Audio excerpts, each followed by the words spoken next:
दशहरा विजयादशमी, एक गहन और रहस्यमय विश्लेषण। नमस्कार साथियों, आज हम बात करेंगे दशहरे की, जिसे विजयादशमी भी कहते हैं।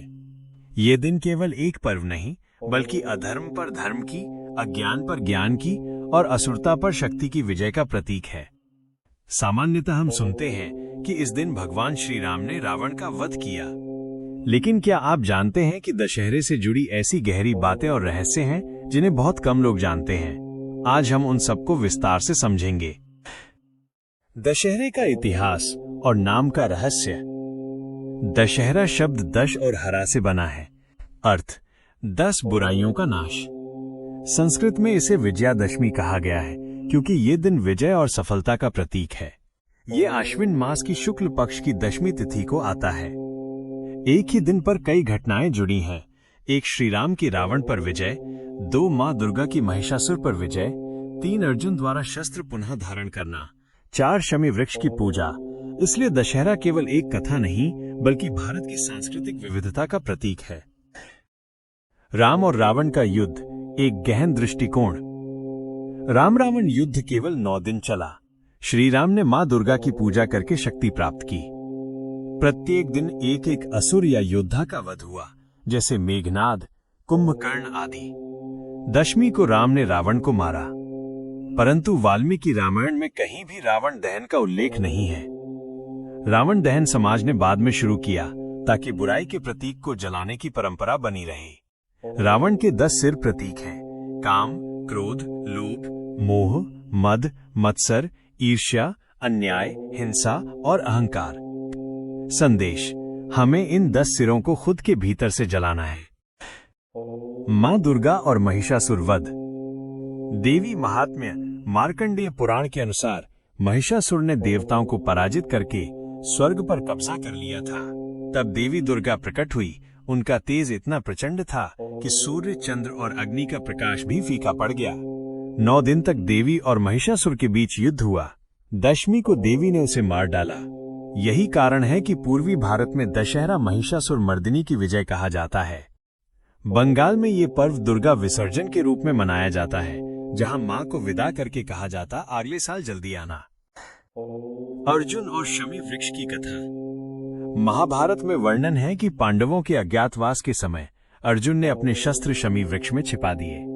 विजयादशमी के दिन अर्जुन ने वे शस्त्र निकाले और कहा, अब धर्म युद्ध का समय है। तभी से दशहरे पर शस्त्र पूजा और शमी वृक्ष की पूजा की परंपरा है। महाराष्ट्र में लोग शमी पत्तों को सोना मानकर एक दूसरे को देते हैं। ये प्रतीक है आपके जीवन में समृद्धि और विजय बनी रहे। माता जी और शक्ति पूजा। दशहरा केवल युद्ध का दिन नहीं, बल्कि शक्ति की साधना का दिन भी है। इस दिन लोग मां दुर्गा को अपराजिता रूप में पूजते हैं। दक्षिण भारत में ये दिन विद्यारंभ संस्कार का होता है। बच्चे को पहला अक्षर लिखवाते हैं। मैसूर का दशहरा विश्व विख्यात है, जहां मां चामुंडेश्वरी की भव्य पूजा होती है। संदेश: बिना शक्ति और ज्ञान के विजय अधूरी है।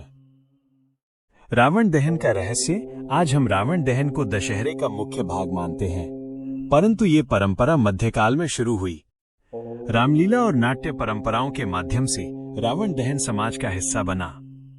ये असल में नैतिक शिक्षा है, हर साल हमें याद दिलाने का कि सच्चाई को जीतने के लिए सबसे पहले हमें अपने भीतर की बुराइयों को जलाना होगा। दशहरा और कृषि समृद्धि महत्व।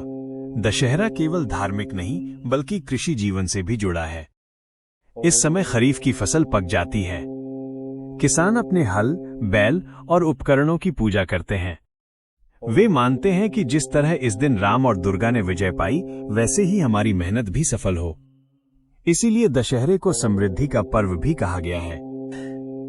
दशहरा का ज्योतिषीय और आध्यात्मिक रहस्य। दशहरा का दिन विजय मुहूर्त के लिए प्रसिद्ध है। ये समय लगभग 2 घंटे 24 मिनट का होता है। मान्यता है कि इस समय कोई भी नया कार्य, व्यापार या युद्ध शुरू किया जाए तो विजय अवश्य होती है। इसलिए लोग इस दिन नए घर, गाड़ी, व्यवसाय या शस्त्र पूजा करते हैं। ये दिन केवल भौतिक विजय ही नहीं, बल्कि आध्यात्मिक विजय, मन पर नियंत्रण और आत्मा की शक्ति का भी प्रतीक है। दशहरे का असली संदेश हमें ये सिखाता है कि सत्य और धर्म की हमेशा जीत होती है। शक्ति और विद्या जीवन की सबसे बड़ी पूंजी हैं।